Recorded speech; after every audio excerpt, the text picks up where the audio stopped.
Hi மக்களை, good morning, வணக்கம். ஓம் ஸ்ரீ கலகேசித்தர் நமோ நமக. ஓம் ஸ்ரீ கலகேசித்தர் நமோ நமக. ஓம் ஸ்ரீ கலகேசித்தர் நமோ நமக. ஓம் ஸ்ரீ கனகபதி சித்தர் நமோ நமக. ஓம் ஸ்ரீ கனகபதி சித்தர் நமோ நமக. ஓம் ஸ்ரீ கனகபதி சித்தர் நமோ. ஓம் சிவாய நமக. அந்த முருகா வாங்க நம்ம வீடியோக்குள்ளே போகலாம். இன்றைக்கி தக்காளி ஒரு 3 கிலோ தக்காளி பொடி பண்ணுறதுக்கோசரம் 3 கிலோ தக்காளி எடுத்து நல்லா தண்ணியில் போட்டு கழுவிட்டு பாருங்கள். நல்லா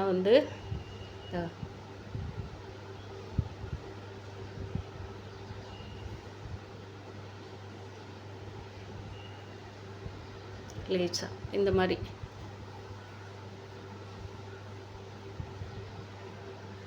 மூணு கிலோ தக்காளி கட் பண்ணி வச்சுருக்கிறேன். தண்ணியில் நல்லா போட்டு 2 முறை கழுவி விட்டு கட் பண்ணி வச்சுருக்கிறேன். 1/4 கிலோ இஞ்சி அரிஞ்சு வச்சுருக்கிறேன். 1/2 கிலோ பூண்டு. இது நம்ம தட்டி காய் போட்டோம்லன்னா அது மேலே இருக்கிற தோல் தானாகவே கலந்து வந்துடும். அதை எடுத்துட்டு கரம் பவுடர் போட்டுக்கலாம். ஒரு கட்டு புதினா கழுவி அதுவும் கொண்டு வச்சுருக்கிறேன். இதை இன்றைக்கி காய் போட்டு நம்ம இது கூட என்ன சேர்த்தணும்னு சொல்லிவிட்டு நான் அடுத்த இதில் நான் சொல்கிறேன்.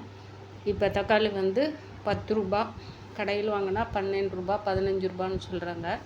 நான் இப்போ 15 ரூபா போட்டு தான் 10 ரூபாய்க்கு விற்கிறாங்க. கொண்டாடுறவங்க 12 ரூபாய்க்கு விற்கிறாங்க. நம்ம இப்போ கடையில் சரி ரெகுலராக அவங்கக்கிட்ட வாங்குவேன். சரி 10 ரூபா போட்டு கொடுப்பாரு அப்படின்னு சொல்லிட்டு போனேன். இல்லைங்க அப்படின்ட்டாரு. சரி போன்னு சொல்லிட்டு 15 ரூபா போட்டு தான் வாங்கிட்டு வந்தேன். ஒரு கூடையாக எனக்கு வாங்கிட்டு கொடுத்துருங்கன்னு சொல்லிட்டு வந்துக்கிறேன். இப்போ நம்ம ஃபஸ்ட்டில் இதை சிம்பிளாக செஞ்சு பார்க்கலாம் அப்படின்னு சொல்லிட்டு நம்ம செஞ்சு பார்த்துட்டு நம்ம குடும்பத்தில் இருக்கிறவங்களுக்கு மெம்பர்ஸுங்களுக்கு இது எவ்வளோ பவுட்ரு வருதோ கொஞ்சம் அவங்களுக்கு கொடுத்துக்கலாம், டேஸ்ட் பண்ணி பார்க்கலான்னு சொல்லிட்டு இப்போ நம்ம எல்லாமே நம்ம சேர்த்து பொடி பண்ணி தனித்தனியாக நம்ம போட்டு சமைக்கிறதுக்கும் இப்போ நம்ம இது வெயிலே காய போட்டு எடுத்து வச்சு நம்ம சமைக்கிறதுக்கும் எவ்வளோ டிஃப்ரென்ஸ் இருக்குது அப்படின்னு சொல்லிட்டு நம்ம பார்க்கலாம். ஏன்னா இந்த சம்மரில் இது நல்லா நமக்கு பிடிச்ச டேஸ்ட்டு நம்ம அதாவது இதில் நம்ம வெயிலில் தான் காய் போடுறப்ப மற்றபடியெல்லாம் எதுவும் செய்ய போகிறதில்ல. எந்த பொடியும் எக்ஸ்ட்ரா கெட்டு போகிறதுக்கு அது இது எதுவுமே இல்லைங்க. இது போட்டு லெமன் ஒரு 2 லெமனு இது மேலவே அப்படியே நம்ம அந்த சாறு புழிஞ்சு விட்டோம்லான்னா போகிறோம்.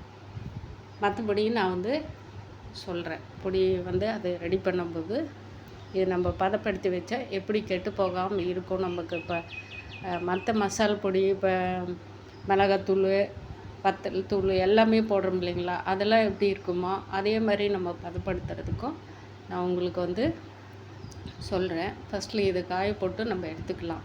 இப்போ 3 கிலோவுக்கு இஞ்சி 1/4 கிலோ எடுத்துருக்கிறேன். 1/2 கிலோ பூண்டு எடுத்துருக்கிறேன். ஒரு கட்டு புதினா இது ஆஞ்சி வச்சுருக்கிறேன் கழுவி. அது கம்மி தான். 3 கிலோவுக்கு அது கம்மி தான். இன்னும் ஒரு கட்டு நான் ஒரு 5 கட்டு புதினா ஒரு கூடை தக்காளி வாங்கிட்டு வர சொல்லியிருக்கிறேன். அவங்கள அப்படியே வாங்கிட்டு வந்து கொடுத்துருங்க அப்படின்னுக்கிறேன். இப்போ இன்றைக்கி புதன்கிழமை இதை காய போட்டு பூண்டை மட்டும் இப்போ தட்டிடலாம். மற்றது எல்லாமே காய போட்டு உங்களுக்கு சாயந்தரம் எப்படி இருக்குன்னு சொல்லிவிட்டு நான் உங்களுக்கு வீடியோவில் எடுத்து காட்டுறேன். இதெல்லாம் நமக்கு பார்த்தா சிம்பிளாக தான் இருக்கும். ஆனால் நம்ம இதை ஒரு பதப்படுத்தி வச்சுக்கிட்டா நமக்கு ஒரு டைமில் இது இருந்தால் போருண்டா சாமி அப்படின்ற அளவுக்கு ஆகிடுது இல்லைங்களா. இப்போ பழைய சாதம் நமக்கு எங்கேயாவது வெளியில் போயிட்டு வந்தால் ரொம்ப டயர்டாக இருக்குது, என்னால் சமைக்கக்கூட முடியல அப்படின்னா போயிட்டு 50 ரூபா கொடுத்து ஹோட்டலில் வாங்கி சாப்பிட்றது.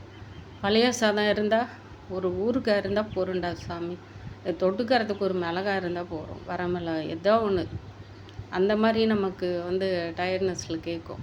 அந்த மாதிரி இது நம்ம ஒன்றுமே இல்லை, இந்த மாதிரி செஞ்சு வச்சுக்கிட்டா எவ்வியா நம்ம ஒரு ஹோட்டலில் போய் செஞ்சு சாப்பிட்டா எந்த அளவுக்கு டேஸ்ட் வருமோ, எந்த அளவு நம்ம சாப்பிடும்ல, அதிகமாக பணம் செலவு பண்ணி சாப்பிட்றது நம்ம இப்போ விலை எல்லாமே கொஞ்சம் கம்மியாக இருக்கும்போது செஞ்சு வச்சுட்டா அது எப்போவுமே நமக்கு விலை அதிகமாக ஏறும்போதும் நம்ம வீட்டிலே இருந்தால் நம்ம என்ன செய்யலாம்னு சொல்லிட்டு எப்படி சாப்பிட்லாம், இது நம்மளாக ரெடி பண்ணுறது.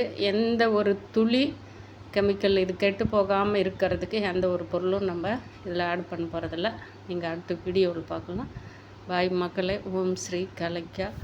நம்ம கனகப்பட்டி சித்தர் நமோ நமக்கு அவங்களோட நம்ம ஏன் இப்போ எக்ஸ்ட்ரா நான் கனகப்பட்டி சித்தர் எழுதுகிறேன்னா, சித்தர்கள் நமக்கு எத்தனையோ சித்தர்கள் இருந்தாலையும் இப்போ நடமாடும் சித்தர்கள் ஜீவசமாதி அடைஞ்ச சித்தர்கள் மூலிமா தான் நமக்கு சில கர்மாக்கள் எல்லாம் நமக்கு முன்னோர்கள் விட்ட சாபங்கள், நம்ம தெரிஞ்சும் தெரியாமல் செய்கிற தவறுகள்கிட்ட எல்லாமே நம்ம பாவம் மன்னிப்பு கேட்டு அவங்க அதை ஏற்று அவங்க அந்த பாவம் மன்னிப்பை நம்மக்கிட்டே இருந்தால் அவங்கக்கிட்ட நம்ம அந்த பாரத்தை இறக்கி வைக்கிறோம்ப. அப்பா அம்மா கிட்ட சுமைகளை இறக்கி வைக்கணும் அப்படின்றாங்க இல்லைங்களா. ஒரு ஃப்ரெண்டுக்கிட்ட நம்மளோட மனபாரத்தை பகிர்ந்துக்குன்னா கொஞ்சம் ஷேர் பண்ணிக்கினா நமக்கு மனசு ஃப்ரீயாக இருக்குன்றாங்க இல்லைங்களா. அது ஃப்ரீயாக இருக்கிற மாதிரி இருக்கும், அது 10 இடத்துல பரவுற மாதிரி இருக்கும். ஆனால் நம்ம கடவுள்கிட்ட போயிட்டு இப்போ சித்தர்கள்கிட்ட நம்மளை சுற்றி நம்ம அவங்கள நாடி போன உடனே உண்மையான அன்போடு நம்ம நாடி வந்திருக்கிறோம்லான்னு தெரிஞ்ச உடனே நம்மளை சுற்றி அவங்க நம்மளை ஒரு பொக்கிஷமாக பார்த்துக்குவாங்க. இந்த குழந்தை நம்மளை நம்பி தானே வந்துட்டா, நம்ம நம்பி தானே வந்திருக்கிறாங்க அப்படின்னு சொல்லிட்டு இவளுக்கு இவ்வளோ இருக்குது, அவங்களுக்கு தெரிஞ்சு எல்லாமே தெரியும். பட் ஆனால் நம்ம அந்த இடத்துக்கு நாடாமல் இருக்கும்போது, நம்ம அவங்கள வழிபடாமல் இருக்கும்போது என்னைக்காவது ஒரு காலத்துக்கு வருவா அப்படின்னு. அப்போ நம்ம அவங்கள நாடி போகும்போது நம்மளை பாதுகாத்துகிட்டே இருப்பாங்க, நம்மளை கண்காணிச்சிட்டே இருப்பாங்க. அதனால தான் நான் இப்போ சித்தர்களை தான் நமக்கு மெயினாக எல்லா மக்களுமே இன்றைக்கி கோடான கோடி மக்கள் எல்லாமே எல்லா கோயில்களும் போயிட்டு சித்தர்களை வழிபட்டு தான் இருக்காங்க. சித்தர்கள் மட்டும்தான் நம்மளோட கர்மாவை எடுப்பாங்க, அது எல்லாருக்குமே தெரியும். நிஜம் இதுதான். நான் இந்த இதுக்கொசரம் உங்களுக்கு என்னடா திடீர்னு இவங்க இவ்வளோ நாளும் கேளிக்க மந்திரதான்னு சொல்லிட்டு இருந்தாங்க. இப்போ கனகப்பட்டி சித்தர் இப்போ நான் அது எனக்கு ஒரு 25 வருஷத்துக்கு முந்தியுமே நான் கேள்விப்பட்டிருக்கிறேன். இப்படி ஒரு அழுக்கு முட்டை சித்தர் ஒரு அற்புதங்கள் ஏதோ பண்ணிகிட்டு இருக்காராம். அப்போ பிரம்ம பிடிச்ச மாதிரி எதோ பேசிகிட்டு இருக்கார், பண்ணிகிட்டு இருக்காருன்னு சொல்லுவாங்க. தருமபுரி மாவட்டத்தில் இது நிறைய பேர் அப்போ கோயிலுக்கு போயிட்டு வந்துட்டு இருக்காங்க.